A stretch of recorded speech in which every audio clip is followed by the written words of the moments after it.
Hello दोस्तों, कैसे हैं आप। उम्मीद करता हूं कि ठीक ही होंगे। स्वागत है आपका हमारे चैनल पे, जहां हम करते हैं मूवीज को एक्सप्लेन। आज हम आपके लिए लेके आए हैं पैसिफिक रिम। बिना किसी देरी की मूवी का एक्सप्लेनेशन शुरू करते हैं।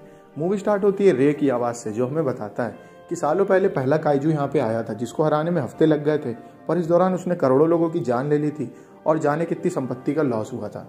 जिसके बाद लोगों को लगा ये आखिरी काइजू था, पर वो तो शुरुआत थी। उसके बाद और बड़े बड़े काइजू आने लगे, जिसके बाद सारे देशों की टेक्नोलॉजी मिलके एक ऐसी टेक्नोलॉजी बनाती है जिसका नाम येगर दिया गया होता है। येगर एक बड़ी सी मशीन होती है जिसका कि इस्तेमाल 2 पायलट मिलकर करते थे। शुरुआत में 2 पायलट की जगह 1 पायलट इसका यूज़ करते थे, लेकिन उनके ऊपर इतना फोर्स पड़ता था क्योंकि ब्रेन से ही चलता था येगर, जिस वजह से उनकी मौत हो जाती थी। तो अब 2 पायलट्स के ब्रेन को जोड़ के एक येगर को चलाया जाता था। इस दौरान हमें पता चलता है कि रे भी एक पायलट है और वो अपने भाई के साथ एक मिशन पे जाता है, जहाँ पे उसको एक बोट को बचाना होता है और वहाँ पे एक बड़ा काइजू भी आया होता है। वो वहाँ पहुँचता है, बोट को बचाता है, काइजू को मारता है और वहाँ से आगे निकल जाता है। पर उसको हेडक्वार्टर से सिग्नल मिलते हैं कि वो काइजू अभी मरा नहीं है, वो अभी जिंदा है। वो काइजू उनके ऊपर अटैक कर देता है और एक एक करके उनके सारे पार्ट्स हटाने लगता है।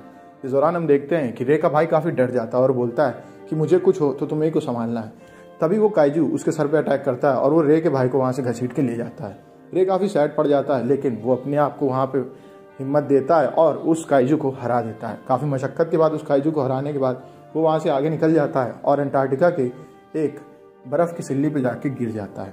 इसके बाद हम देखते हैं 5 साल बाद, जहाँ पे अब जिप्सी भी कुछ नहीं कर पा रहे हैं काइजूस का, क्योंकि काइजूस इतनी जल्दी जल्दी आ रहे हैं और जिप्सी जल्दी बन नहीं पा रहे हैं, जिस वजह से सारी जिप्सी एक एक करके मारे जा रहे हैं। मार्शल एक मीटिंग में बैठे होते हैं, जहाँ पे उनसे कुछ लोग कहते हैं कि हम आपको फंडिंग नहीं कर पाएंगे, दिवाली हमारे लिए सबसे अच्छी चीज़ है। अगर हम दीवार बना देंगे तो वो लोग दीवार के आर पार नहीं आ पाएंगे। अगर 8 महीने बाद दीवार बन गई तो हम आपको फंडिंग करना बंद कर देंगे। जिसके बाद वो लोग मार्शल को वहाँ से भेज देते हैं। वहीं दूसरी ओर हम देखते हैं कि दीवार बनने के काम में अब रे लगा रहता है। वो भी एक पायलट नहीं है, वो असल में दीवार बनवा। वहाँ पे आ जाते हैं मार्शल। वो रे से बात करते हैं और कहते हैं हमारे साथ चलो, हमें तुम्हारी ज़रूरत है। वो कहता है मेरा भाई जा चुका है, जिसके बाद से मैं ये सब काम नहीं करना चाहता हूँ। वो बोलते हैं दुनिया को तुम्हारी ज़रूरत है, तुम्हें दुनिया को बचाना होगा, और उसको थोड़ी भाषा में समझाते हैं, जिसके बाद वो मान जाता है। वो वहाँ निकल जाता है। तभी रास्ते में हमें दिखाया जाता है कि इस समय का सबसे एडवांस जो येगर है उसका नाम स्ट्राइकर है। वो सबसे फास्ट येगर है और वो बड़ी आसानी से काइजूस को हरा देता है। उसका पायलट चक और उसका फादर 2 लोग रहते हैं। चक काफ़ी घमंडी लड़का रहता है और वो सबसे सही से बात नहीं करता है। वहीं दूसरे हम देखते हैं कि रे को पहुंचाते हैं मार्शल हेडक्वार्टर्स। वहाँ पे पहुंच के वो 2 साइंटिस्ट से मिलता है, जिनमें से एक का नाम न्यूटन रहता है और एक हर्शल रहता है। हर्शल एक मैथमेटिशियन रहता है और दूसरी ओर न्यूटन उनके ब्रेन से कनेक्ट होने की कोशिश करता है। उससे कहता है रे कि तुम ऐसा मत करना, वरना तुम पागल हो जाओगे। वही मार्शल अपनी असिस्टेंट माको से मिलवाते हैं। माको मार्शल की असिस्टेंट रहती है। वो बहुत बड़ी फ़ैन होती है रे की। उसके बाद वो लोग वहाँ से आगे जाते हैं, जहाँ पे उनको सारे येगर्स दिखाए जाते हैं जो कि अभी तक बचे हुए हैं। मार्शल कहते हैं कि पहले यहाँ पे 30 येगर खड़े रहते थे, पर ऐसी हालात हो गए हैं कि अब यहाँ पे सिर्फ 4 ही 5 रहकर बचे हुए हैं। वो बोलते हैं कि जिप्सी डेंजर भी उनमें से एक है। जिप्सी डेंजर वही रहता है जिसको कि रे अपने भाई के साथ चलाया करता था। वो लोग हर्शल के पास जाते हैं। वो उनको बताता है कि ये एक पोर्टल से आते हैं धरती से बाहर, जो कि नीचे बना हुआ है सागर के। उस पोर्टल पे अगर हम बॉम्ब गिरा देंगे तो वो पोर्टल बंद हो जाएगा, जिसके बाद वो यहाँ पे नहीं आ पाएंगे और हम काइजू से छुटकारा पा जाएंगे।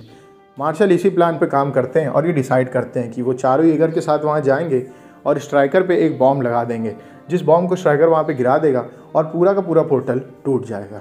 वहीं दूसरी ओर हम देखते हैं कि माँ को एक लिस्ट बना के रखी होती है, जो कि होती है रे के पार्टनर्स की। वो उन सबका ट्रायल लेगा और उनमें से जो बेस्ट होगा वो उनको सिलेक्ट करेगा। अगले दिन वो ट्रायल लेता है, जहाँ पे वो सबको बड़े आसानी से हरा देता है। पर उसको ये बात पता होती है कि माँ को भी एक पायलट बनना चाहती है, पर किसी वजह से वो बन नहीं पा रही है। वो उसको चैलेंज करता है, जिसके बाद मार्शल कहते हैं जाओ और दिखा दो। लड़ाई में माँ को जीत जाती है। माँ को उसको हरा देती है और वहाँ से आगे निकल जाती है। माँ को के लिए वो अपनी तरफ से पैरवी करता है, जिसकी बात को काट के मार्शल मना कर देते हैं। फिर अगले दिन मार्शल मान जाते हैं। पर वहीं दूसरी ओर न्यूटन कनेक्ट कर लेता है अपने आप को ब्रेन से एक काइजू के, जिसमें वो बहुत सारी चीज़ें देखता है कि कैसे काइजू को बनाया जाता है। उसके पास मार्शल पहुँचते हैं और पूछते हैं तुमने क्या क्या देखा। वो बताता है कि मैंने देखा कि ये सब काइजू का डीएनए इसलिए सेम है क्योंकि इनको बनाया जाता है, ना कि ये कहीं से पैदा हो रहा है। ये सब बना के यहाँ भेजे जा रहे हैं और धीमे धीमे करके इनकी आबादी बढ़ जाएगी। यहाँ पे बहुत सारी तादाद में आएंगे, पर मैं ज़्यादा कुछ नहीं जान पाया क्योंकि एक छोटे से दिमाग का टुकड़ा था। इस वजह से मुझे एक बड़ा ब्रेन चाहिए। इसके बाद मार्शल उसको एक आदमी का पता देते हैं जो कि हांगकांग में रहता था। वो बताते हैं कि हमें फंडिंग्स नहीं मिलती थी, जिस वजह से हमने इस आदमी को हाँ भर दी। ये हमारे एक काइजू को मारने के बाद तुरंत वहाँ पहुँच जाता है और उसके पार्ट्स को गायब कर देता है और ये उसकी तस्करी ब्लैक मार्केट में करता है। तुम इसके पास जाओ, ये तुम्हें फ्रेश ब्रेन देगा। वहीं दूसरी ओर हम देखते हैं कि माको और रे कनेक्ट हो जाते हैं जिप्सी डेंजर में। उनका मेंटल चेकअप होता है जिसमें उन लोग का दिमाग जुड़ जाता है। माको अपनी यादों को नहीं हैंडल कर पाती है और वो उस दिन पहुंच जाती है जब उसके माँ बाप को एक काइजू ने मार दिया होता है। सामने से वो हाथ उठा देती है और जिप्सी डेंजर का भी हाथ उठ जाता है। वो वेपन को लॉन्च करने ही वाला होता है कि तभी वहाँ से हेडक्वार्टर से जिप्सी डेंजर का कनेक्शन रोक दिया जाता है। इसके बाद उससे मिलता है रे और कहता है तुम्हें अपने पर ध्यान देना चाहिए।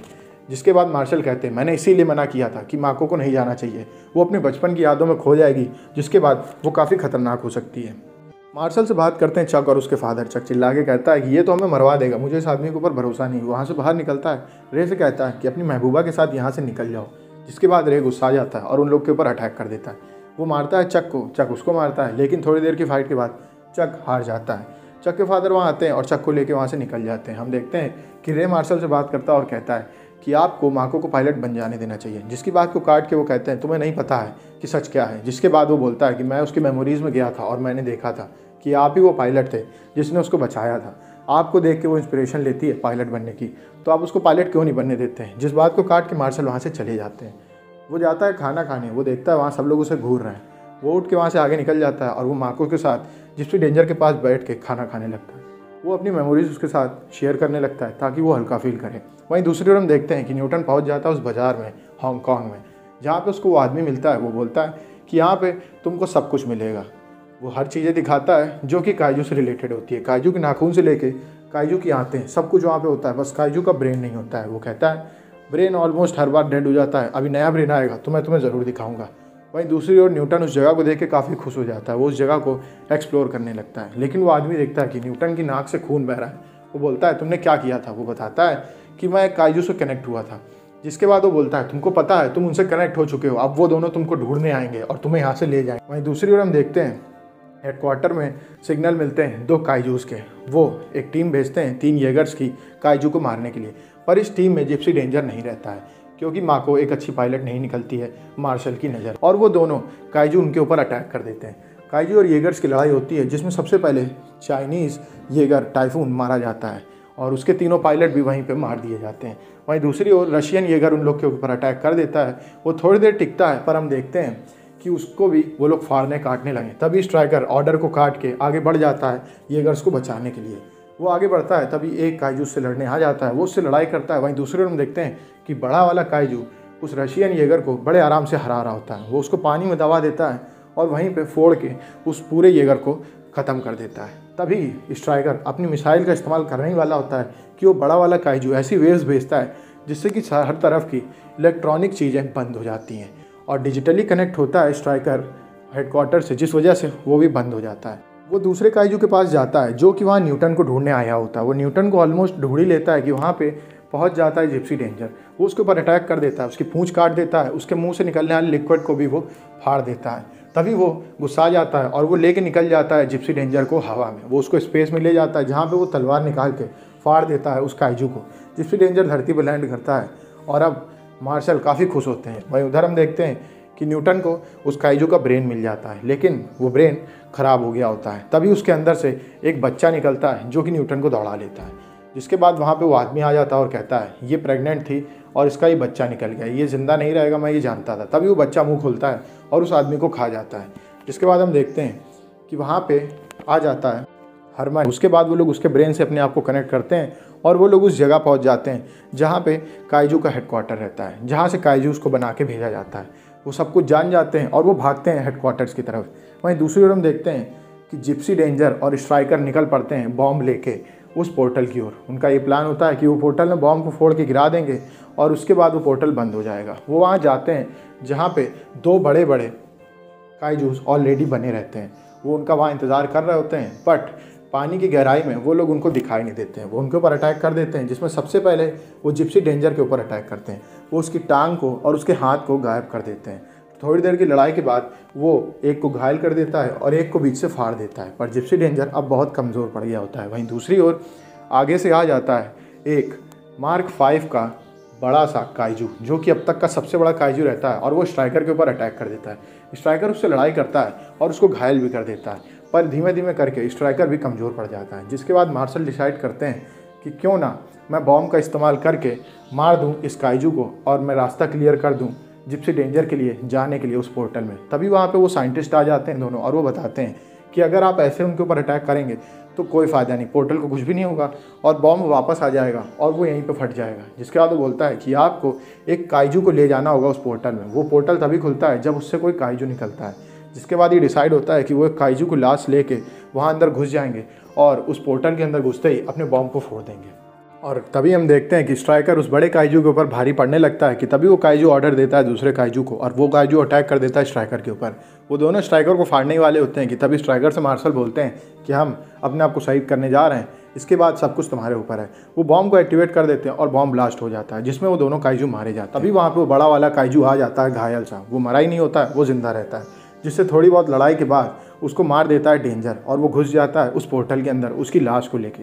अंदर घुसने के बाद हम देखते हैं कि उनकी ऑक्सीजन ख़त्म हो गई होती है।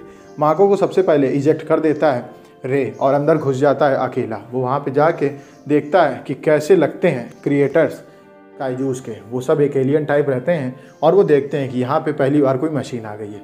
वो बॉम्ब को एक्टिवेट करके वहाँ से निकल जाता है और न्यूक्लियर वेपन अंदर फट जाता है, जिसमें पूरा पोर्टल तहस नहस हो जाता है।